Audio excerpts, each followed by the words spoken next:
See, the problem is I have too much shit. That's the problem. So I need to move some stuff around so that I can get to the stuff I need to get to. And it just seems like I keep getting more and more stuff, and nothing ever goes away. I need to be on a program where, like, every time I get something new, something else has to go. I don't know.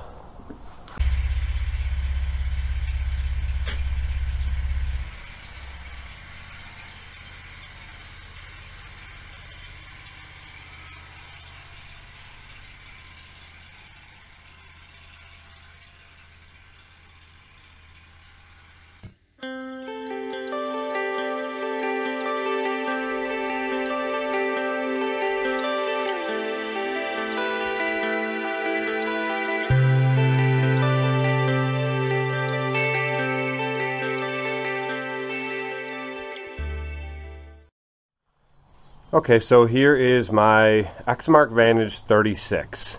A lot of people have asked me in previous videos if I sold this mower. I did not, obviously. This is it. I did sell the 52, just not this one. I kept this one because of gates, pretty much. Small areas I can't get into with the new Tiger Cat 52. And this is a phenomenal mower. This thing cuts great. It's very fast, but it is only a 36. So this is the one I use when I have to get in tight areas like that. I did have a problem toward the end of last season where it was running rough. It was popping like crazy.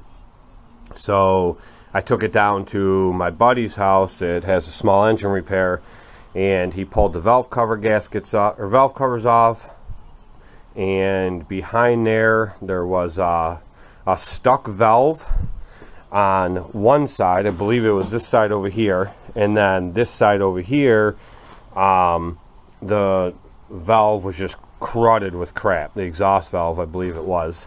So he pulled it all apart, he cleaned it all, he relapped the valves and stuck them back in and adjusted the lifters. We didn't think you could adjust lifters on this engine because the way the lifters are on and the rockers are on there, there's certain kinds that have adjustments right on them, and there is a way to do it on these. We found in the manual, it's just completely different. So he adjusted those. The one side had like 70 pounds of compression, and the other side was, I believe, around 120.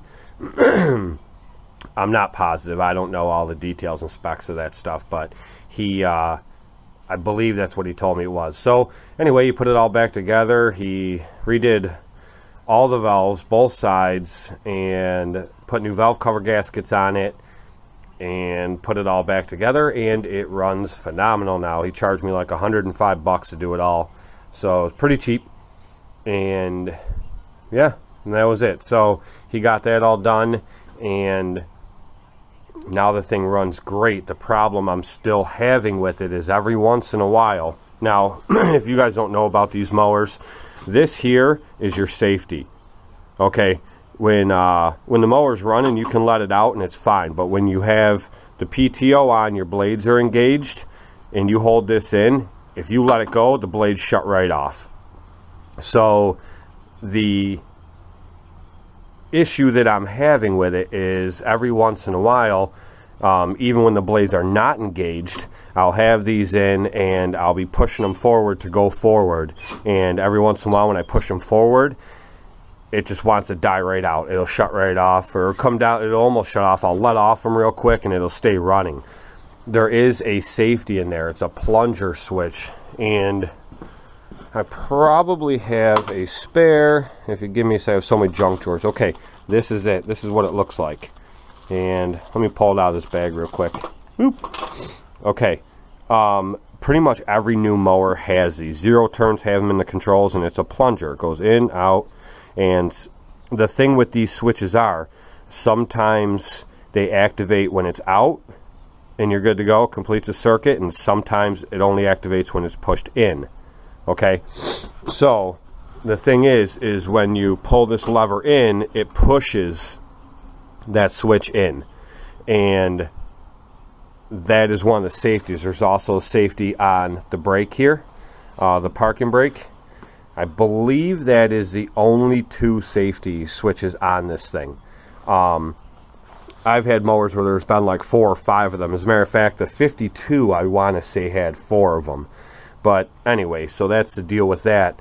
I think that's the problem. Now I have a choice. I can switch that switch out, which I've already tried doing last year when I had the problem before. The engine was popping and there was a lot of things going on with it, and I thought back then that maybe that was an issue. So that was before I had my buddy do all that work to the engine, but I thought that was the issue, so I tried changing it out then and it didn't fix anything. So I don't know if there's a short in the wire somewhere, if there's a break in it. I followed it as best I could. I didn't find anything.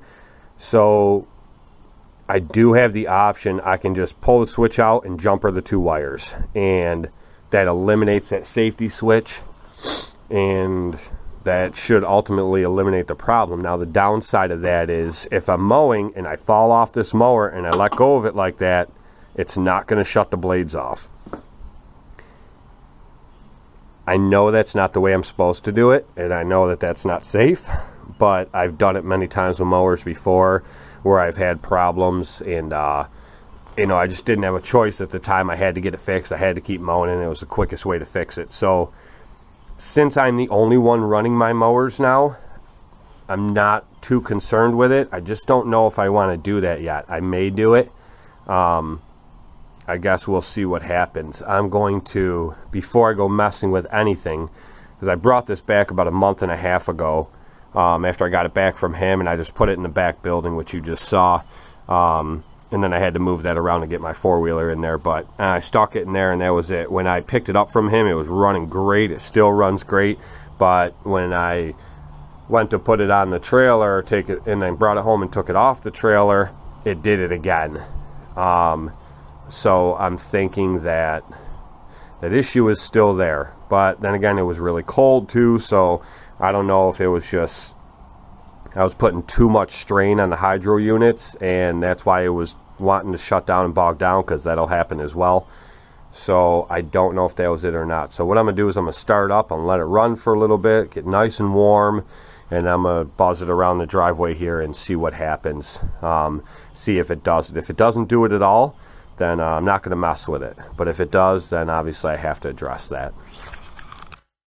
So now it's time to buzz around on this thing, and let me tell you, it really felt good to be back on a mower.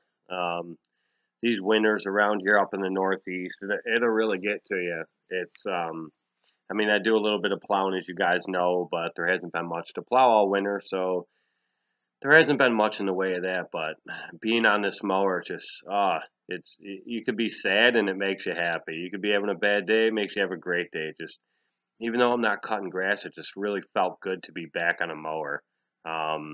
And, you know, it's messing around, fine-tuning everything, making sure it's ready to go for the season. A lot of back and forth here, just trying to see what would happen if I could get it to cut out like it was, and, you know, to see what was going on. But it's an excellent mower, very responsive, and it's just a great piece of equipment to have, that's for sure. Okay, well, it was perfectly fine buzzing around there, didn't do it at all, and then I backed up fast. I pulled the levers back kind of hard, and it definitely bogged right down. And then I went to go forward, it didn't do it. I went backwards again, and it bogged right down. Then I went forward again, and it bogged down. So the problem is obviously still there. I'm thinking there may be a restriction in the hydro units. I'm not so sure it's that switch, because if it was that switch, I think it would be doing it all the time. Not positive, but that's what I believe would happen. So, this girl's dirty as hell, so I'm thinking it's time for a bath. We'll wash her up. It's not that cold out today. I'll give it a quick bath and soak it down, and then pressure wash it off, clean it all up, and then I will see what I can do then. I will maybe go get a new hydro filter for it.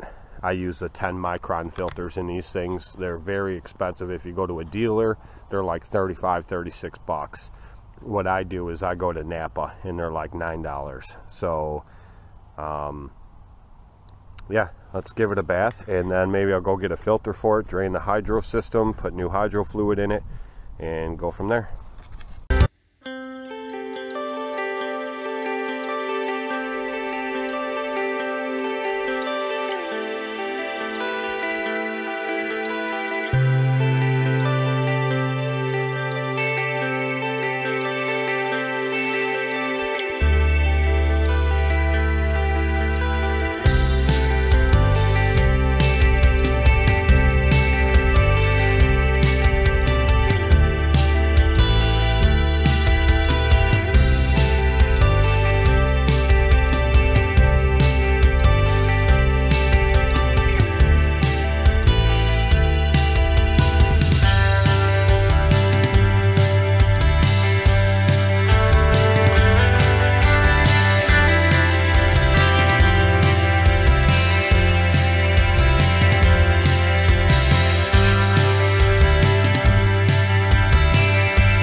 It's all sprayed up, foams up a little bit, but I just let that stuff soak on there for about 10 minutes, and then I pressure wash it all off. Every time I've used this so far, it's saved me from having to do any scrubbing. It just it all comes right off. So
you see, it came pretty clean. That stuff works great. Nice and shiny. The rims are shiny. Those front ones that are always a pain to clean on any mower, those are all clean. But overall, it's pretty clean. Still a great little mower. It definitely does the job. And it's I don't know. I really like it. I get a lot of use out of it, that's for sure. Not nearly as much as you would think that I would use. I don't get a whole ton of work out of it, but for when I need it, it's a phenomenal mower. That tip with the high pressure, the rotating tip, it's a little too much pressure for this. I forget all the time, and then I use it and I end up blowing all the stickers and decals off it, but I just pick them up after the fact, and when I get time, I'll glue them back on to where they go. But yeah, you got to be careful of your pressure.